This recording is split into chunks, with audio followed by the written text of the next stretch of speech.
किती भुशेले घेती काढोनिया आईशा चरणचा कैसा हा विश्वास धरली तुझी काचा तुका म्हणे या कलयुगामध्ये कुणीच कुणाचं नाही. ज्या पत्नी सोबत आपण 40 वर्ष संसार करत असतो ना ते पत्नी सुद्धा आपली नाही म्हणून नाही कुणाचे कुणी तुझे नव्हे रे कोणी आणतील जाशील कृपा माझे माझे म्हणून विठ्ठल.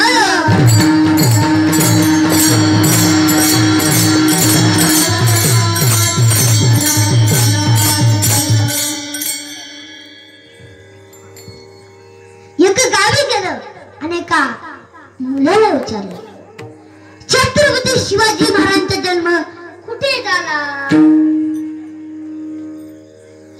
गुरुजीच्या खुर्चीवर बसून तंबाखू चोळत होते. आता म्हणलं हळूस खिशात काढून किल्ले दाखवू लागले. तू म्हणाला महाराज मी सांगू का. अरे तुलाच म्हणतो तूच सांग.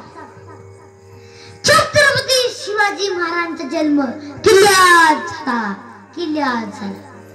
मी विचारलं मी म्हणलं शाबास ते तर सर्वांनाच माहिती आहे कोणत्या किल्ल्यात झाला.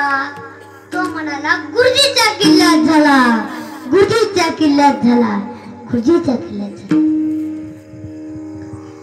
एखादे दोन मित्र सकाराम आणि तुकाराम होता हुशार.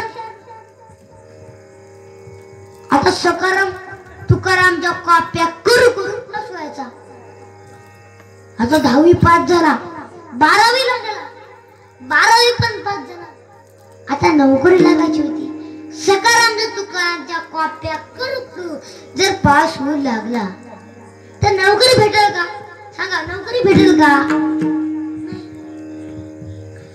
मास्तरनी तुकारामला बोलवलं.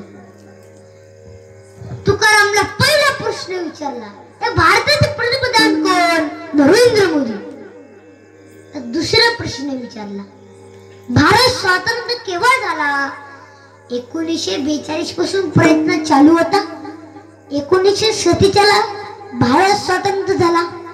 आता तिसरा प्रश्न विचारला माणूस चंद्रावर राहू शकतो का. शास्त्रज्ञांचा शोध चालू आहे. तुकाराम पास झाला. तुकारामने सकारामला प्रश्न सांगून टाकले. आता सकाराम मास्तरनी सकारामला बोलवले. तुझं नाव काय. नरेंद्र मोदी. गल्लीतला असेल दिल्लीतला असेल.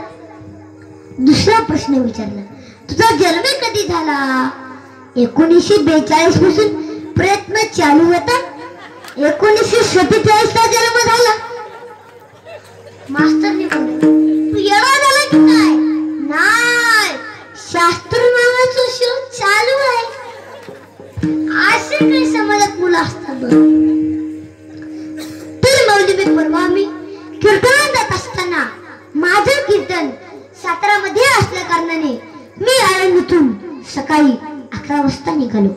तर मी माझे गुरुवर्य हरिभक्त परायण सुस्वर सम्राट भाऊसाहेब महाराज पाटील जाऊरकर आणि 2 कलाकार आम्ही सर्वजण निघालो असल्या कारणाने पुण्यामध्ये दुपारी 2 वाजता 70 वर्षाची आजीमाई डोळ्यात चष्मा हातात काठी गुडघ्यापर्यंत लुगडं घातलेली आणि ती पायात चप्पल नसलेली 70 वर्षाची आजीमाई.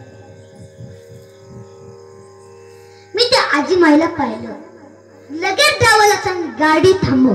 गाडी थांबितल्यानंतर मी त्या आजीमाईला माझ्या गाडीमध्ये बसून घेतलं. गाडी 5 किलोमीटर अंतरावर गेले असताना मी आजीमाईला विचारलं आजीमाई तुम्हाला मुलं किती आहेत हो. तेव्हा त्या आजीमाईने सांगितलं की पोरा मला 3 मुलं आहेत. मग मी आजीमाईला विचारलं आजीमाई तुमची मुलं काय करतात. तेव्हा त्या आजीमाईने सांगितलं की माझा पहिला मुलगा इंजिनियर आहे. माझा दुसरा मुलगा शिक्षक आहे. मग मी आजीमाईला विचारलं आजीमाई तुमचा तिसरा मुलगा काय करतो. तेव्हा त्या आजीमाईने सांगितलं की त्याचं नाव. मी विचारलं एवढी मॅगडाऊन मारतो की काय. नाही एवढी पडतो की काय. नाही जुगार खेळतो की काय? नाही. छोटा खेळतो की काय? नाही. टँगो मारतो की काय? टँगो नाही. दारू पितो की काय? नाही. मग आजी माय तुमचा मुलगा नेमकं करतो तर काय? तेव्हा त्या आजी मायनं सांगितलं की पोरा, माझा मुलगा तुझ्यासारखं रोज एक गाव कीर्तन करत बोंबलत फिरतो. तेव्हा मला कळाली की मंडळी मी रोज एक गाव कीर्तन करत बोंबलत फिरतो.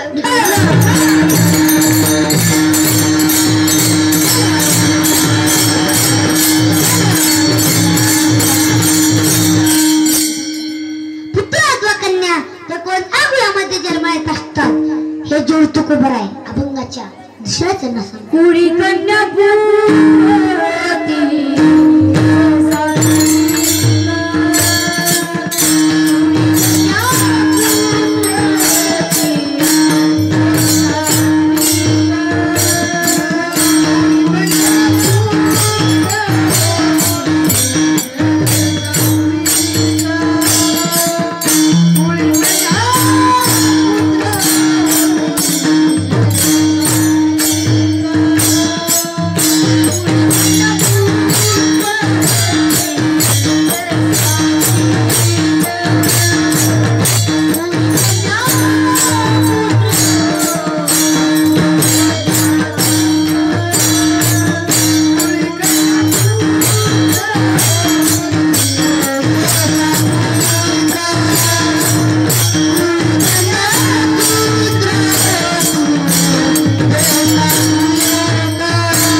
नंतर पुत्र असं का? मातृकाचा पराक्रम हे पुत्र घरी आहे आणि पराक्रमाचं मातृत्व हे कन्याच करू शकते. दुसरे कारण आहे, मुलगा बापावरती प्रेम करत असतो ना, त्या प्रेमात स्वार्थ आहे आणि मुलगी बापावरती प्रेम करत असते ना, त्या प्रेमात निस्वार्थ आहे.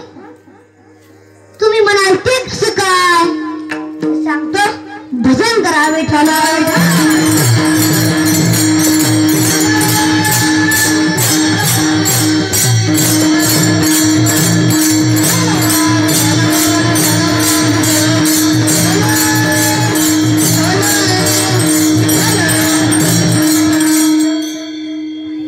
कल्पना करा, 14 वर्षाची मुलगी शाळेतून घरी आली ना, पहिली चौकशी करते,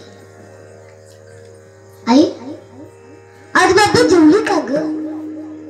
नाही बेटी, सकाळपासून चहा पिले नाहीये, कॉफी घेतली नाहीये, नाश्ता केले नाहीये की तिथेच बसून आहे. तू घे चिवडी. काय गाय, आज माझा जन्मदाता बाप उपाशी आहे, मी नाही जेवणार. ज्या दिवशी बाप जेवत नसतो ना त्या दिवशी मुलगी दिवसभर उपाशी असते. संध्याकाळची 11 वाजून संध्याकाळच्या वेळेस बाबाला आग्रह करते, बाबा तुम्ही 2 तरी घास खाऊन घ्या ना, बाबा तुम्ही 2 तरी घास खाऊन घ्या. बाप जेवत नसतो. मुलगी म्हणून येत असते. संध्याकाळच्या 11 वाजू देते, अख्ख्या घराला झोप देते आणि बापाच्या खोलीत जाते. बापावरचं थोडं पांघरण करते. बाप डोळे उघडून पाहतो तर काय, मुलगी आहे. काय आलीस बेटी, काय आलीस? बाबा तुमची तब्येत ठीक नाही ना बाबा, खायला करून काय देऊ का बाबा? बाबा डोकं लावून देऊ का बाबा? हातपाय चेपून देऊ का बाबा? डॉक्टरला बोलून आणू का बाबा? अख्ख्या घराची काळजी करते ती मुलगी फक्त. बाबा बाप लवकर उठून बसला. मुलीला कवठाळला. मुलीने विचारलं, का लढता बाबा, का लढता? बेटी जेव्हा म्हणजे मॅनली ना तेव्हा मी 2 वर्षाचा होतो. तेव्हापासून मला सुख भेटलं नाही बेटी. तू कधी कधी येतीस माझ्या तोंडून हात फिरवतीस. मला असं वाटतं की पांडुरंग तू माझी लेक नाहीस, तू माझी माईच माझ्या पोटी जन्माला आली काय. म्हणून मुलीचं लग्न झालं त्या वर्षी. बापाचं वय 50 असू द्या. मुलगी सासरला नांजरा जात असते ना, 1 वर्षात बाप 65 सारखा दिसतो. एवढा मोठा खड्डा हे बापाचं जन्म. कोणाची बहीण असू द्या, कोणाची लेक असू द्या, कोणाची ताई असू द्या, ती सासरला नांजरा जात असते ना बापाला परतू पाहते. एक पाऊल पुढे टाकते आणि मागे परतून पाहते. दुसरा पाऊल पुढे टाकते आणि मागे परतून पाहते. म्हणून गंड सासुरा सीता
ऋषिकेश निस्वार्थ प्रेम मुलगी बापावरती करत होती. म्हणून आई म्हणजे काय सांगावर मंडळी. पिस्तोल्या पिस्तोल्या तूच तुलाच म्हणतो लाल ग. आई म्हणजे काय. आई म्हणजे काय. आई म्हणतो ना. आई म्हणतो ना. आई म्हणजे काय. हा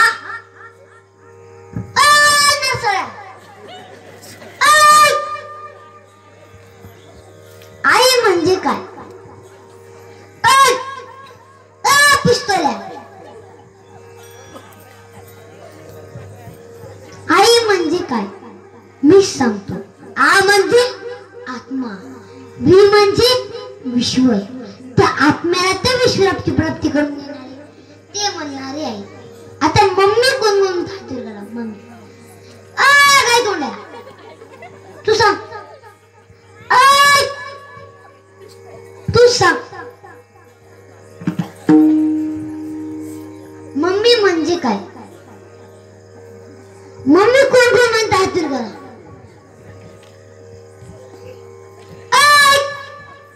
मम्मी नाही म्हणत काय. मम्मी नाही म्हणत का. मम्मी म्हणजे काय.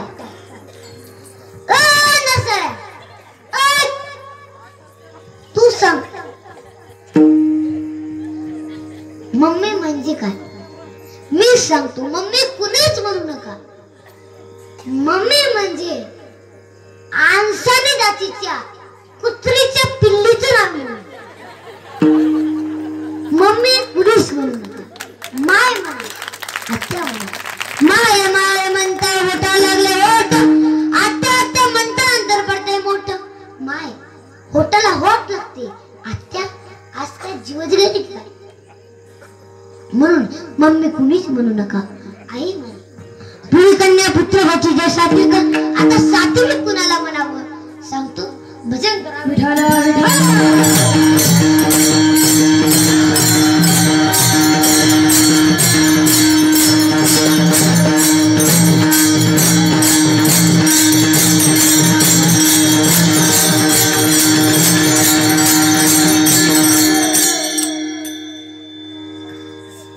भिलकुलातली शबरी.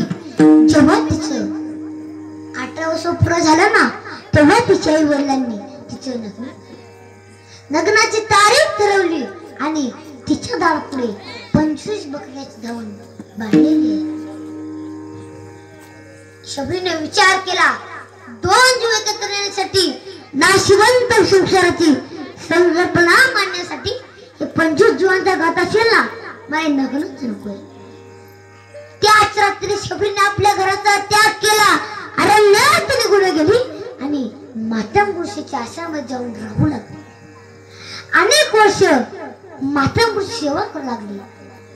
जेव्हा मातंग ऋषी निजमाला जाऊ लागले ना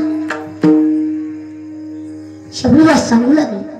शबरी याच ठिकाणी जगाचा बाप ब्रह्मांड नाही पण रामप्रभू तुला भेटायला येणार आहे. तेव्हा मात्र शबरी माता आपल्या झोपडीपुढे फुले अंतरायची, रांगोळी काढायची आणि रामप्रभूची आतुरतेने वाट पाहायची. कोण्या दिशेने येतील माझे रामप्रभू. एक दिवस मात्र तो भजनच गाऊ लागला. जब मेरा राम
देवी माता तेवढ्यावरती थांबली नाहीये, ती रामप्रभूला सांगू लागली, रामप्रभू तुम्ही कृष्णाच्या रूपात या, विष्णू रामाच्या रूपात या, तुम्ही कोणत्या पण रूपात या, मला दर्शन द्या. कभी राम मंके कभी श्याम मंके, चले आना प्रभू जी चले आना. शबरीला दर्शन देण्यासाठी रामप्रभूला यावंच लागले. शबरीला म्हणा सात्विक, अजून कोण कोण असेल सात्विक?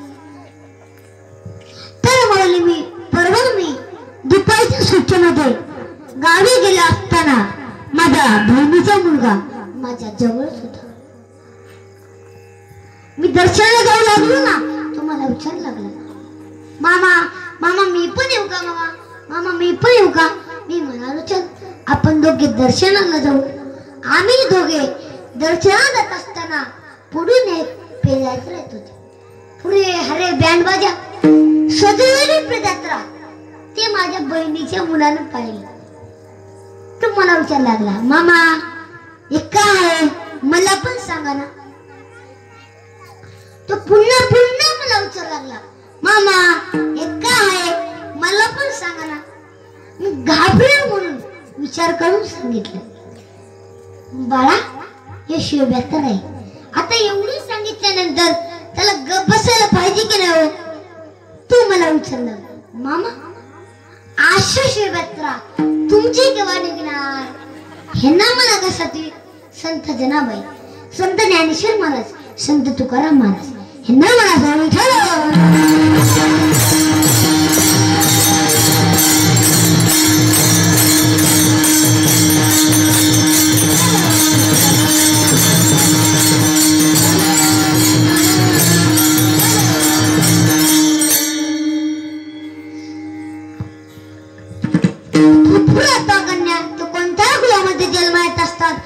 मामाला होत असतात. यात नवल नाही, ते देवा सुद्धा आवडत असतात. ते कोणत्या देवाला आवडत असतात हेच एक वेळेस भजन गावतो बा